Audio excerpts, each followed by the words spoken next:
Haleluya. Igologota numusozo momisozi naziba Igologota numusozo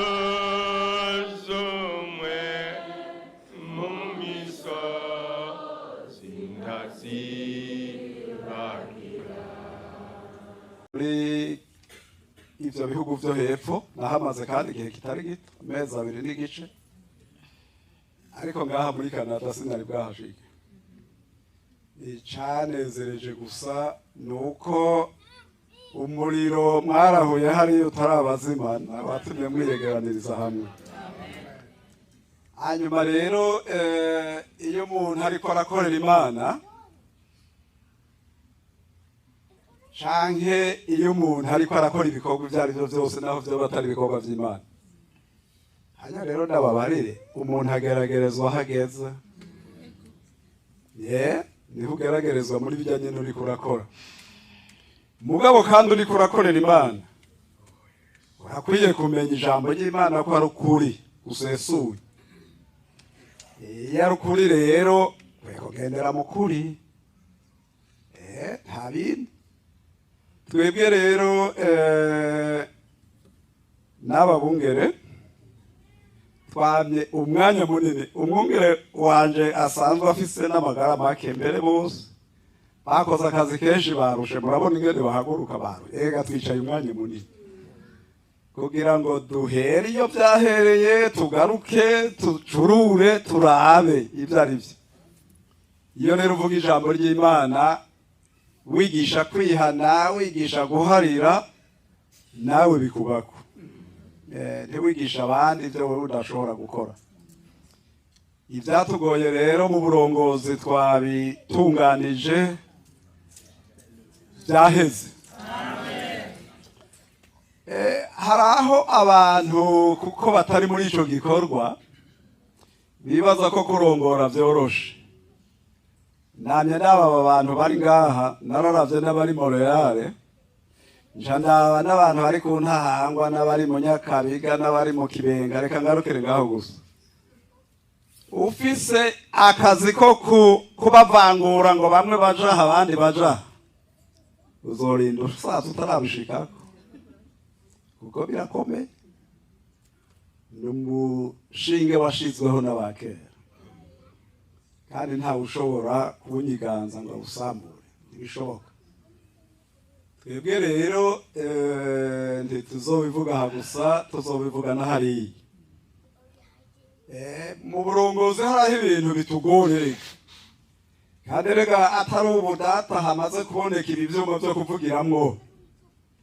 Kera abashinga ntahe bari mu ntahe baravugiraho ibintu vyinshi bagatetezanya gose regade. None ubushinga ntahe niki sugupfa kwemera ibintu vyose, mugabo bavuyeyo vyaca bihera kuko nta wavyandika bwaze kubivuga, mugabo bucire n'amate hasi baca barungika akagenda. Ivyo rero turi mu minsi igoye kandi iremereye cane, ariko ukorera Imana agirwa no kwihangana. Ivyo rero ku ruhande rw'iwacu twabihejeje, twabiteguye neza kandi tuzobivuga n'ahariya mw'ishengero ry'i Burundi iyo dukomoka. Hariho abantu mwebwe mwibaza ko vyoroshe, bamwe baranyandikiye muri mwebwe ngaha barantelefona sinigeze ndabishura namba,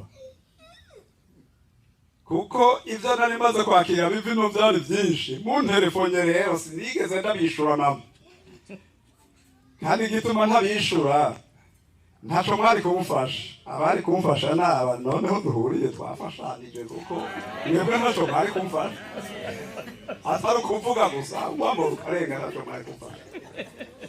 Mugabo ubu twebwe twavuganye ngaha kandi vyagenze neza. Hanyuma ikindi naco ntimwibagire yuko uyu muvyeyi w'ikiremba muri iki kiringo cyo kimwe nanje tudateguye ibintu neza na kominote yose twoyonona, kuko ni warongoye inama nkuru y'amashengero ya Pentecote, nanje nije ndongoye inama nshingwabikorwa. Urumva rero mu gihe twebwe bidupanye habapfuye ibintu byinshi. Nico gituma twaronderanye kugira ngo twicare hamwe tuvugane ikintu cyose uko kigenda.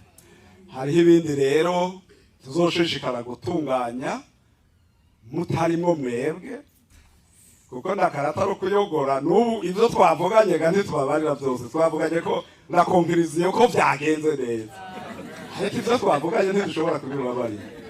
Twaba tubashimiye ko twumviriza Imana ibaha umugisha.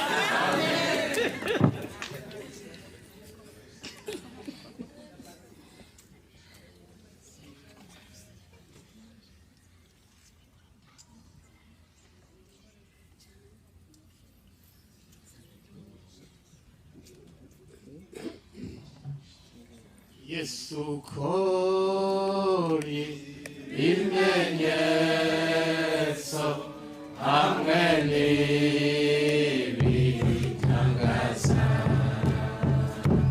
kugirisha ngero ryawe ryamenyekana. Yesu kori ibimenyetso hamwe n'ibitangaza, kugirisha ngero ryawe ryamenyekana. Hallelujah. Igorogota